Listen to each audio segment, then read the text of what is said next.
Kalau penyembuhannya lebih lama atau enggak sangat tergantung dari gula darahnya terkontrol atau enggak.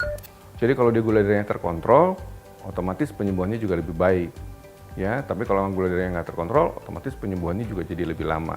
Contohnya luka operasinya misalnya, ya, atau luka jahitannya, itu akan jadi lebih lama sembuhnya kalau gula darahnya tidak terkontrol.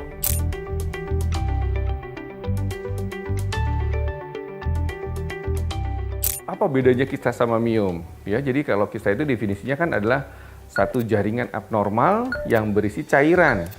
Ya, itu adalah definisi dari kista. Kista itu bisa ada dimanapun, bisa ada di hidung, di mata, ya, di rahim, ya, ataupun misalnya di yang paling sering kalau buat perempuan tuh di indung telur. Makanya kita bilang kista ovarium.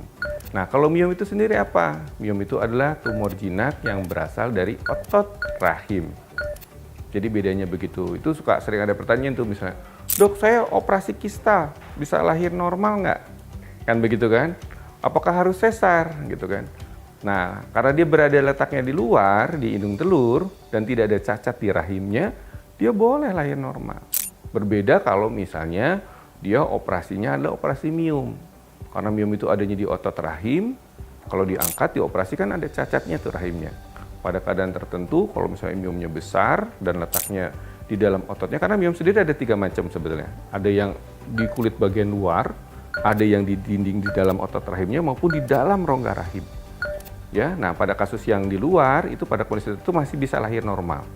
Tetapi kalau kondisi yang ada di badan otot rahimnya, di dalam kafum rahim itu, dia nggak boleh, dia harus sesar.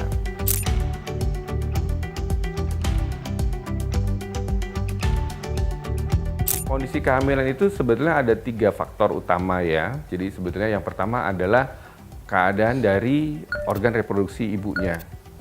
Pertama kali adalah saluran reproduksi yang nggak boleh tersumbat. Ya, asalkan misalnya operasi kistanya atau operasi miomnya tidak menyebabkan kerusakan di saluran indung telur ya dan saluran rahimnya, saluran reproduksinya, dia masih bisa hamil. Yang kedua adalah hormonnya. Jadi hormon ibu itu baik sehingga ada sel telur yang bisa mateng. Ya, dan yang ketiga adalah sperma dari bapaknya yang bagus yang bisa buahin. Jadi 3 faktor itu tadi. Ya, nah kalau berhubungan dengan kista sama miom tadi, selama tidak mengganggu hal tadi, misalnya dia operasi kistanya tidak merusak ovariumnya. Ya, jadi masih ada sel telur dan ovariumnya masih bisa bekerja dengan baik misalnya gitu. Maka hormonnya bisa baik, masih bisa hamil. Operasi kistanya tidak mengganggu saluran indung telurnya atau miomnya, dia masih bisa hamil. Dan miom juga begitu, kalau miomnya nggak besar banget, tidak mengambil jaringan rahim terlalu banyak, dan tidak mengganggu daripada saluran reproduksinya, dia juga masih bisa hamil.